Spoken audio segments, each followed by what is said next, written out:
2018 চনৰ 1 নৱেম্বৰ তাৰিখে তিনিচুকীয়া জিলাৰ ধলা খেৰবাৰী বিছনিমুখ গাঁৱৰ 5 জন নিৰীহ বঙালী লোকক অচিনাক্ত দুৰ্বৃত্তই হত্যা কৰা 7 বছৰ অতিক্ৰম হোৱাৰ পাছতো ভুক্তভোগী পৰিয়ালে আজিও নাপালে উপযুক্ত সংস্থাপন, নাপালে ন্যায়।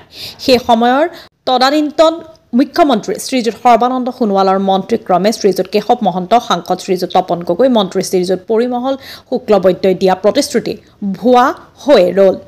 তিনিচুকীয়া ধলাৰ পৰা ৰাহুল গগৈ ৰিপৰ্ট, নিভাজ অসম লাইভ। 2018 চনৰ 1 নৱেম্বৰ তাৰিখে অচিনাক্ত বন্দুকধাৰীৰ হাতত খেৰবাৰী গাঁৱৰ 5 বাঙালী লোকসকলক মানে যি হত্যা কৰা হ'ল আৰু সেই হত্যাৰ আজি 7টা বছৰ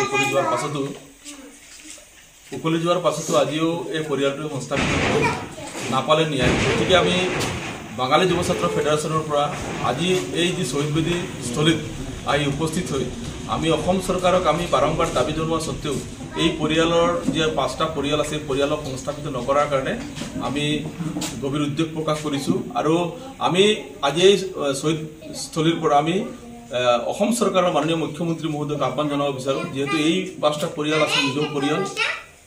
এই পৰিয়াল আছিল যি পৰিয়ালে কোনো ৰাজনৈতিকভাৱে সক্ৰিয় নাছিল, ৰাজনৈতিক কথা নাজানিছিল, কোনো এইবিলাক বিষয়ৰ পৰা আঁতৰি আছিল, সহজ সৰল পৰিয়াল, খেতিয়ক পৰিয়াল।